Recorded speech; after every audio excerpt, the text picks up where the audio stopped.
If you're listening to this in bed, don't sit up yet. Don't turn your head.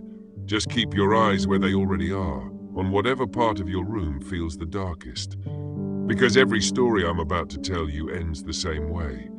Not with screaming, not with running, not even with fighting. It ends with someone holding their breath and pretending to sleep.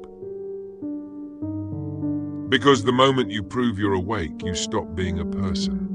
You become evidence. And someone out there doesn't want evidence. They want you still. At 3:41 a.m., she called 911 and didn't say help. She whispered, "There's someone standing in my bedroom." The dispatcher told her to get up and run. The woman whispered back, "If I move, they'll know I'm awake." There was a pause. Then she said something that made the dispatcher stop talking. "The mattress is sinking," like someone leaned down. Closer. The dispatcher asked her to repeat that. She didn't, because the call ended mid-breath. Police arrived 12 minutes later. The door was locked from the inside. Her phone was on the bed, and the bed was still warm. She was gone. Story 1. The extra delivery. My cousin lived alone in a studio on the 6th floor of an older building where the hallway lights were motion sensor and half broken. Some nights you could walk from the elevator to your door without the lights turning on at all. She made her apartment feel safe in small, intentional ways. A warm lamp by the bed, lavender spray on the pillows, her white noise machine humming like a blanket over the city. She wasn't reckless, just normal, which is why the first notification felt like nothing. 2:13 a.m. Your delivery is arriving. She hadn't ordered anything. She hadn't even opened the app that night. She assumed wrong address, wrong building, whatever. She stayed in bed and let her eyes close again. Then her phone buzzed a second time. Driver is approaching. And that's what these apps do. They don't just inform you, they pull you toward the door. They create a reason to move. She got up. She padded across the floor in socks, careful not to step on the one squeaky board near her kitchenette, and looked through the peephole. A person stood in the hallway with a delivery bag in one hand and a phone in the other. Hood up, head lowered, not facing her door, facing the wall beside it, like they were reading something. My cousin watched them shift slightly, not nervous shifting, deliberate. Then they crouched and placed the bag on the floor, gently, too gently, like they didn't want the plastic to crinkle. Then they stood back up, and they didn't leave. My cousin waited. 10 seconds.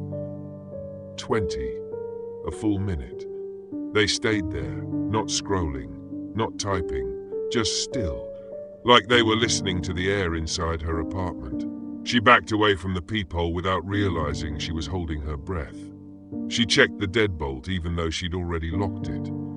The white noise machine suddenly felt stupid, like it was helping someone else by covering her sounds. Her phone buzzed again. Delivered. Then please rate your driver. She looked through the peephole again. The person had stepped closer to the door, close enough that the peephole went slightly dark, like their shoulder or hand was near it. Then they did something small that changed everything. A tap, not a knock. A tap like a fingernail testing wood. Tap. Pause. Tap, as if they were timing how fast a sleeping person would react. My cousin's mouth went dry. She called her friend and whispered, "Someone's outside my door." "I didn't order anything. They won't leave." Her friend said, "Call 911." My cousin whispered, "It's just a delivery person." Her friend said, "Delivery people don't stand still in a dark hallway at 2 in the morning." The tapping stopped. Then came a sound that was worse because it was quieter. Fabric against wood, like someone pressed their ear to the door. My cousin stopped breathing, because if they were listening, they could hear her phone call, they could hear her whispering, and if they knew she was awake. She ended the call. Turned off the lamp, went back to bed, not to sleep, to disappear. Then came the softest sound in the world, the doorknob, not turning fully, just pressure. Testing, it stopped, then again, a little more, then stopped. Listening for the difference between an unlocked latch and a locked one. Then footsteps slid sideways, one step, pause, like the person repositioned themselves so they wouldn't be seen through the peephole. The peephole went fully dark, covered. Not because the light went out, because something flat moved over it. A hand. She lay there rigid, staring into the dark, and her skin prickled with the realization that someone outside was actively trying to remove the only way she could see them. And then the vent above her bed creaked.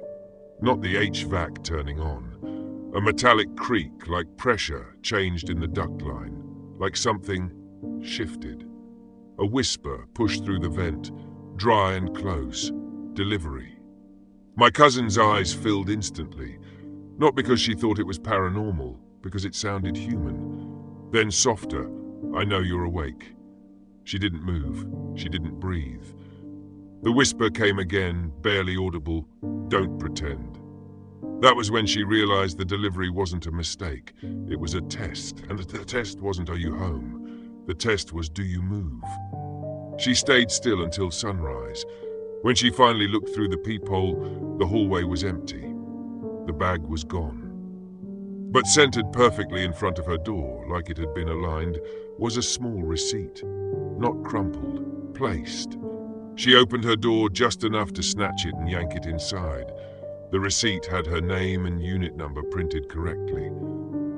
But the items list was blank. Only one line existed under special instructions. Leave at door, do not knock. And below that in tiny text, like someone wanted it to look normal, watch for movement. She moved out within a week. Before she left, she asked the building manager if the hallway camera worked. He shrugged. Sometimes. She asked him to check the footage between 2:10 and 2:30. He called her later and said the hallway feed on her floor froze. 13 minutes. 2:12 to 2:25.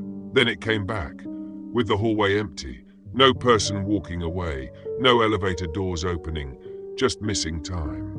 And the worst part was knowing the person outside her door understood something she didn't yet. A locked door isn't always a barrier. Sometimes it's just something you learn to work around.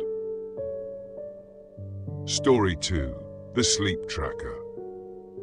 This one is mine. I downloaded a sleep tracker app because a friend was obsessed with it. It records audio at night, flags events, and gives you clips in the morning. The first few nights were boring. Sheets shifting, a car passing outside, the soft hum of my mini fridge.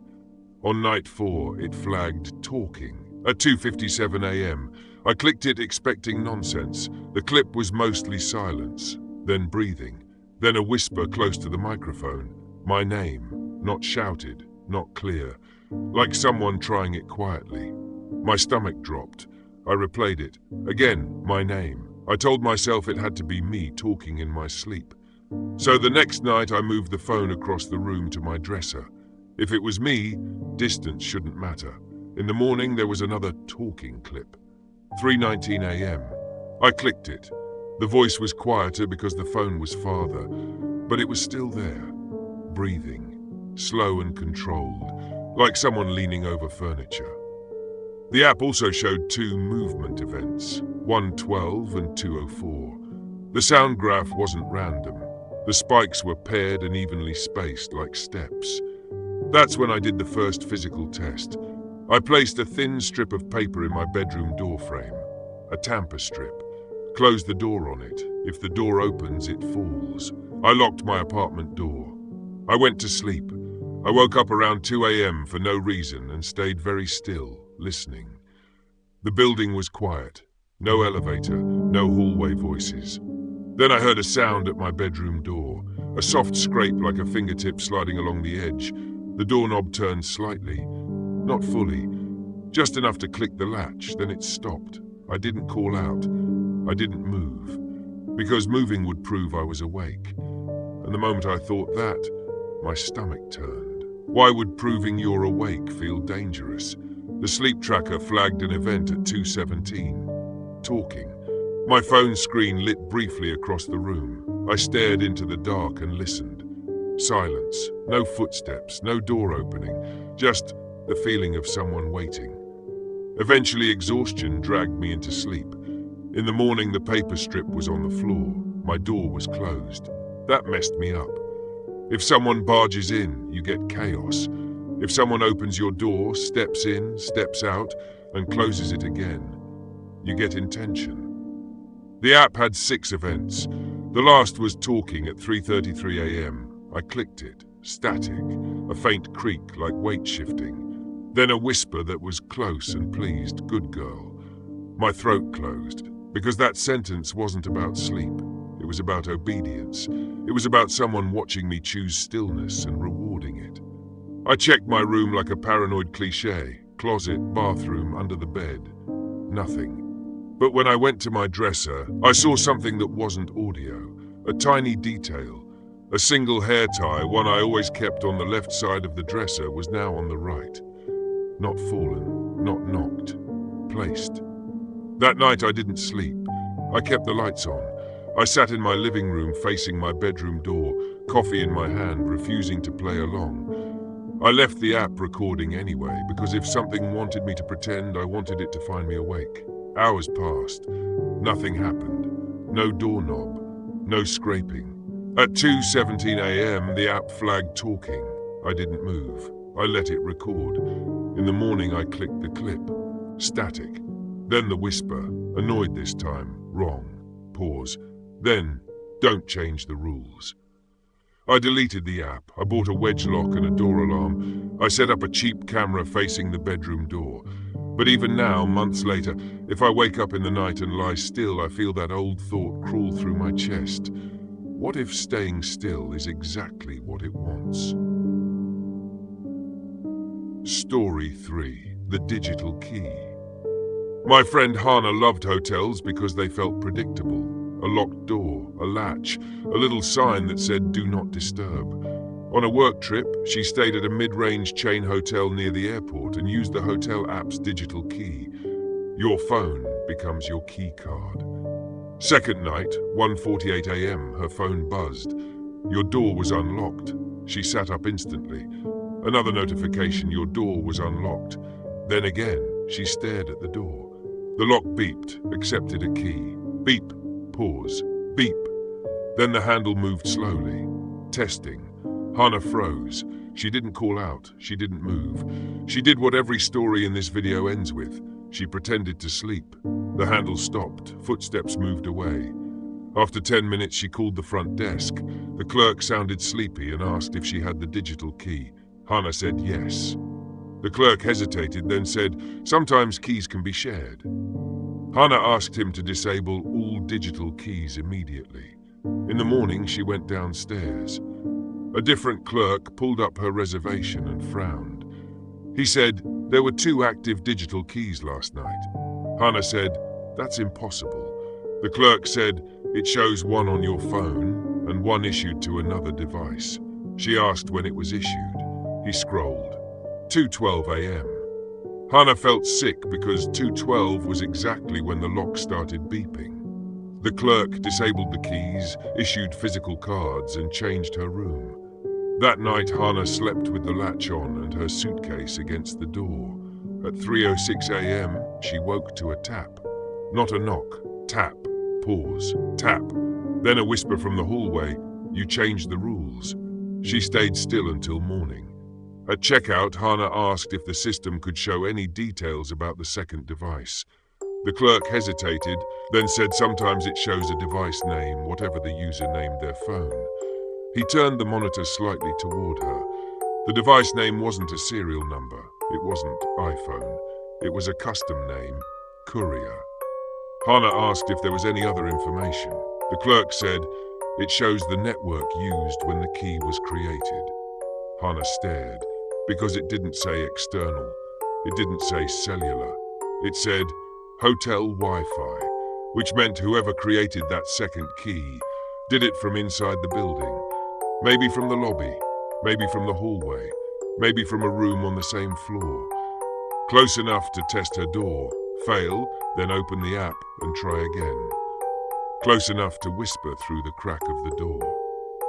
Hannah left early. She never used digital keys again, not because technology is evil, but because she realized modern locks don't always keep people out.